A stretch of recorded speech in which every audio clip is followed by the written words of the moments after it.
Doctor विजय मुंबई के सबसे बड़े हार्ट सर्जन में से एक थे। ये कहना गलत नहीं होगा कि उनके जैसा डॉक्टर वहाँ कोई नहीं था। काम में सबसे अनुभवी और ज़मीनी स्तर से जुड़े हुए वो बहुत ही अच्छे इंसान थे। एक बार डॉक्टर्स के बड़े समूह को अपने अनुभव उनके साथ बांटने के लिए उन्हें आमंत्रित किया गया।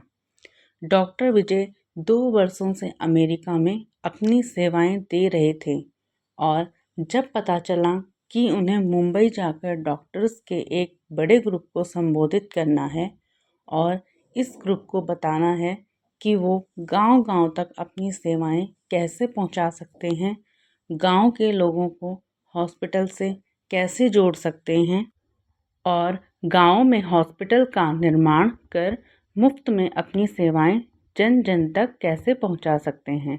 उन्हें जब इस बात का भी पता चला कि मुंबई से कुछ दूर एक गांव में डॉक्टर्स की मीटिंग रखी गई है, तब वे बहुत खुश हुए क्योंकि डॉक्टर विजय मुंबई के अलावा कई गांवों में अपनी मुफ्त सेवाएं दे चुके थे और उन्हें गांव के लोग बहुत मानते थे। उन्होंने अपनी फ़्लाइट टिकट बुक की, अपना सामान पैक किया और अगले ही दिन मुंबई के लिए रवाना हो गए। देर शाम को उनकी फ़्लाइट लैंड हुई। मौसम ने अपना रुख बदला हुआ था।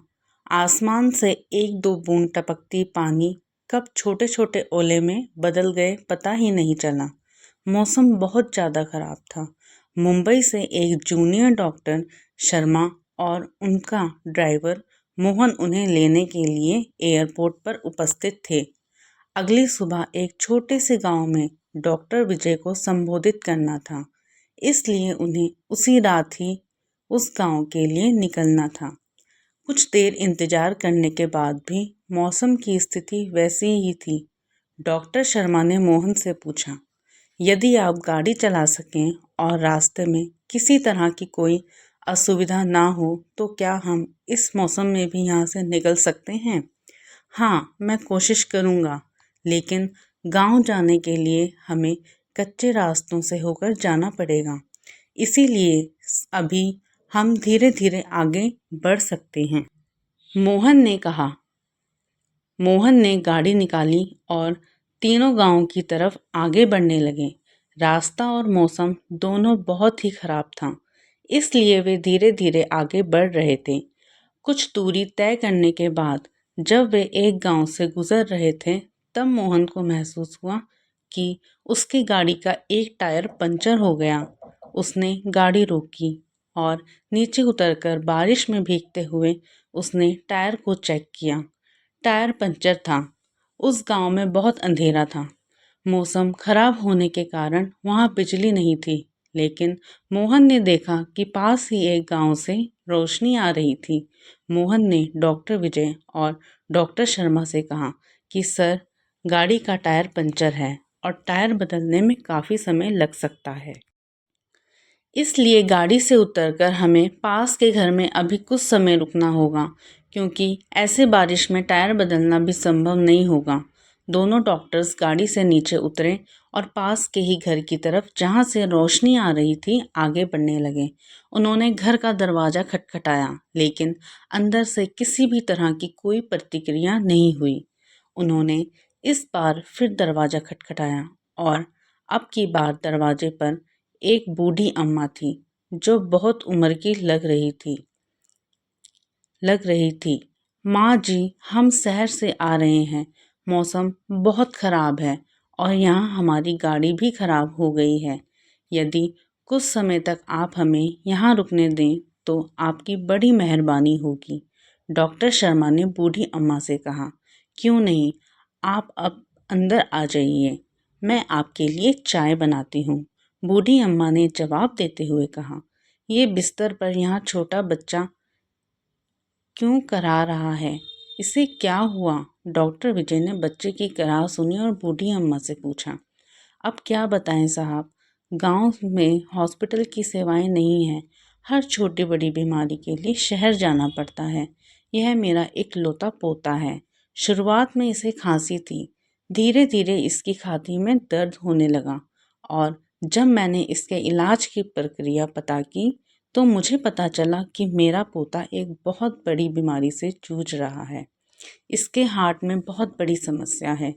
कुछ डॉक्टर्स ने बताया कि मुंबई के एक मशहूर डॉक्टर हैं जो आजकल अमेरिका में रहते हैं और कभी-कभी ही मुंबई आते हैं। वहीं इलाज वहीं इनका इलाज कर सकते हैं। इलाज में भी बहुत खर्च है। मेरे पास इतने पैसे नहीं कि मैं अपने पोते का इलाज करा सकूं। गरीबी और हॉस्पिटल ना होने के चलते ही मैं अपने बेटे और बहू को भी नहीं बचा सकी। वो भी बीमारी से लड़ते हुए ही चल बसे। मेरे पोते के साथ ऐसा ना हो और वो जल्दी स्वस्थ हो जाए, इसीलिए मैं हर रोज़ भगवान के सामने दिए जलाए रखती हूँ ताकि भगवान मेरे इस चिराग को बुझने ना दें। मैं हर रोज़ भगवान से प्रार्थना करती हूँ कि जब भी डॉक्टर विजय मुंबई आए तो मुझे किसी के माध्यम से पता चल सके और मैं उनसे मेरे पोते की जान बचाने की भीख मांग सकूं। अब सब मैंने भगवान पर ही छोड़ दिया है। साहब, ऐसा कहकर बूढ़ी अम्मा रोने लगी। सब बातें जब doctor Sharma doctor driver Mohan ने सुना तो उनके चेहरे पर एक अलग ही चमक दिख रही थी।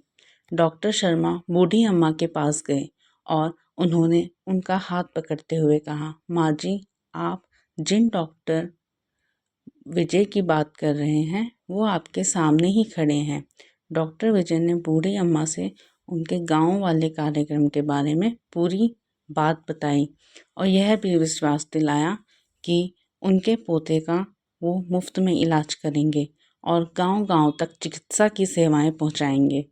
यह सुनने के बाद बूढ़ी अम्मा को विश्वास हो गया कि इस दुनिया में विश्वास कितना ज़रूरी है और उस भगवान पर विश्वास कितना ज़रूरी है जो आपके दिल से निकली दुआओं और प्रार्थनाओं को कबूल करते हैं। अगली सुबह सभी डॉक्टर्स को डॉक्टर विजय ने संबोधित किया और उन्हें गांव-गांव में हॉस्पिटल और चिकित्सा से जुड़ने के लिए हर संभव प्रयास जो वो सब कर सकते हैं इसके लिए कहा। बूढ़ी अम्मा के पोते का इलाज हुआ और वो सब स्वस्थ हैं। गांव-गांव तक डॉक्टर्स पहुंचे और हॉस्पिटल खुलने लगे। इस कहानी से हमें यह सीख मिलती है कि उस भगवान पर भरोसा रखिए जो आपके साथ कभी गलत होने नहीं देगा। वो किसी ना किसी रूप में आकर आपका साथ देगा। अपनी हिम्मत को टूटने मत दीजिए। अगर मन में विश्वास हो तो कुछ भी हो सकता है। अगर ये कहानी आपको पसंद आए तो प्लीज़ एक लाइक ज़रूर कीजिए। धन्यवाद।